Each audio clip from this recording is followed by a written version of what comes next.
on air, online, and on the go. This is 7 and 4 News at 6. Get connected. I realized there was something wrong when they asked me to kind of skim numbers. They asked me not to punch in gift certificates or worry about midnight premieres. The man who says he blew the whistle on a tax evasion case involving the owner of several northern Michigan movie theaters is speaking out exclusively to 7 and 4 News tonight. Good evening. I'm Ariel Berlin. Mark is off. We first told you yesterday that Elaine Dawson, an Antrim County resident, admits she failed to pay nearly $1 million in taxes off income from her 5 cinemas. 7 and 4's Lauren Amstutz talked with a former manager of one of those theaters. She joins us live in the studio with more. Lauren. Ariel, the whistleblower who wants to remain anonymous tells me enough was enough, and he felt he had to turn Dawson into the IRS. I was just tired of it. I was tired of trying to hide it for them. I felt like it all might come back on me or some of my other coworkers, and I just wanted to be done with it. It was a tough spot to be in. This former movie theater manager says he collected paperwork for the IRS to prove his boss, Elaine Dawson, was not being truthful about the finances at her 5 theaters across northern Michigan. We have daily reports that we fax to them at the end of the night with all the numbers, all the reports, whatever.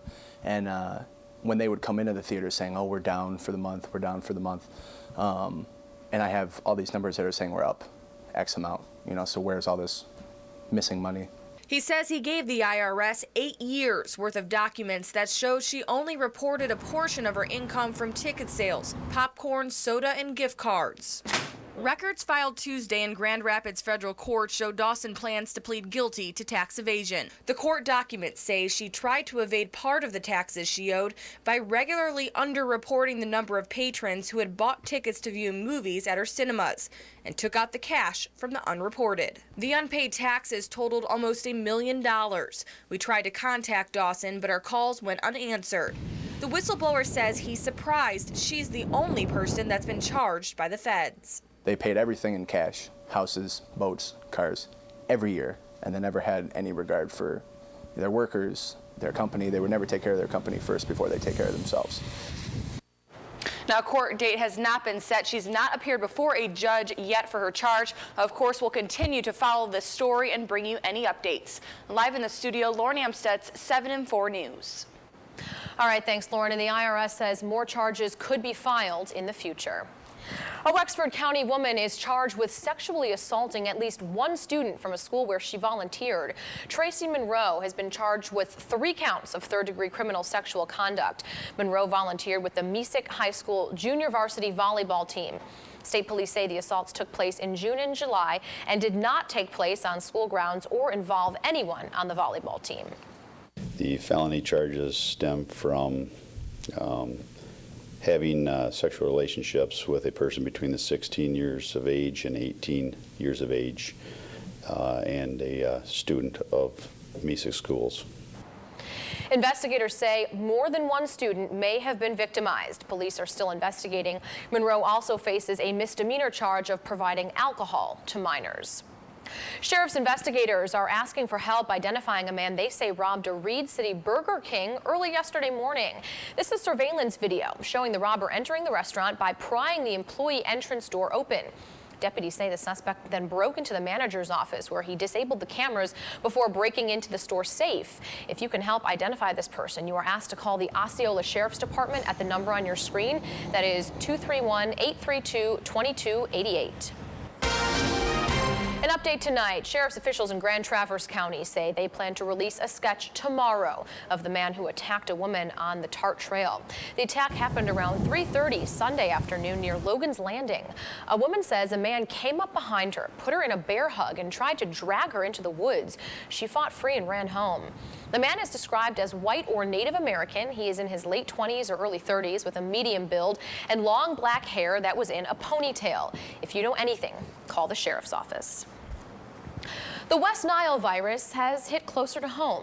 A 65-year-old man from Ogama County died this week from the virus. That is the 8th death in the state this year. 2012 will likely be the deadliest year for West Nile in U.S. history, with 183 reported cases in Michigan alone. In 2011, there were 34 West Nile cases with only 2 deaths. The CDC says there have been more than 26,000 cases of West Nile this year across the country. Well, if you're looking for a job, a national department store is doing some seasonal hiring. Kohl's is hiring more than 52,000 sales associates across the country for the holiday season. That amounts to about 41 people per store. Kohl's has 1,146 stores nationwide. To apply for a position, just head to your local Kohl's store. Traverse City planners are looking at a new option for low-cost housing in the city.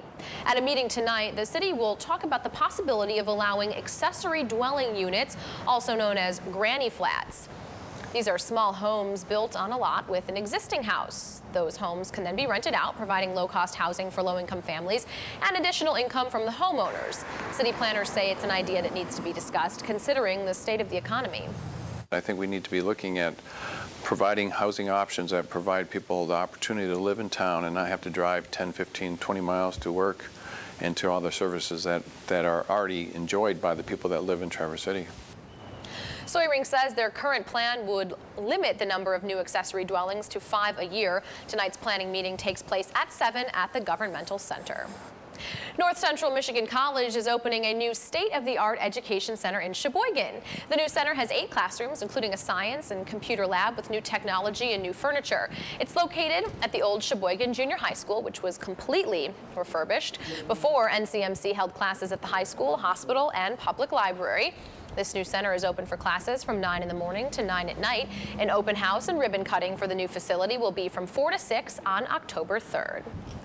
Well, it is a growing trend, iPads finding their way into the classroom. One Northern Michigan school district is the first in the state to put an iPad into the hands of every single student.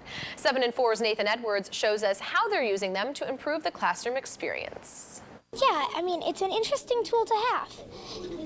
It makes learning easier and much quicker than pencils and paper. Now Laura Hudson only needs her iPad to study. Her 4th grade class is using their tablets to do research for an upcoming field trip. This is just one of the many ways that teachers in the Boyne City School District are using this technology to help students learn. We are teaching students differently than we have. This is our way to meet this generation of students where they are and the way they like to learn. The district announced a one-to-one initiative a few years ago to get iPads into the hands of every student K through 12. This year they've accomplished that goal with the help of grants, donations, and a local levy. Now that each student has one, teachers are beginning to notice the changes in their classes. Since we've had the iPad in the classroom, student engagement has skyrocketed. The district hopes that this engagement helps students place higher in statewide tests. They also believe the kids will walk away with skills to help them succeed in everyday life. Now, what's the jobs that these students may have in the future haven't even been invented yet. So we're preparing them for the technology change that is starting now and will continue in the future. Other districts around northern Michigan are looking at copying Boyne City's program. And in the next few years, you're likely to see other schools taking the same steps to modernize education. At Boyne City Elementary School, Nathan Edwards, 7 and 4 News. Now, Boyne City's superintendent tells 7 and 4 News that Apple has actually reached out to them for input on how to best use their products in the classroom.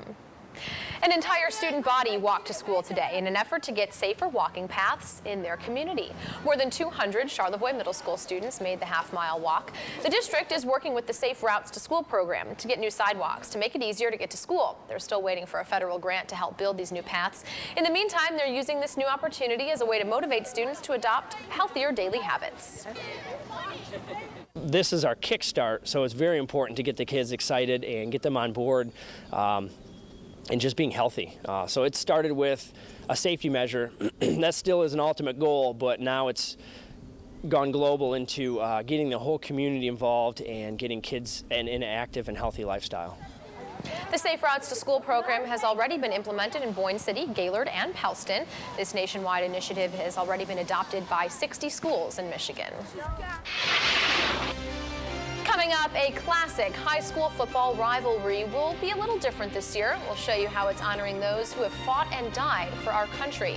That's later on 7 and 4 News at 6. I'm in the Sculpture Garden of the Dennos Museum in Traverse City. We're having a party tite, sort of a fall preview with things happening on NBC this. Well, hey. Would you move on, sir? Have an hors d'oeuvre. I'm talking about the weather here. We've got some rain in the forecast, and we'll talk about that and show you the radar in a few minutes. Here's your Fish and Game report for tomorrow.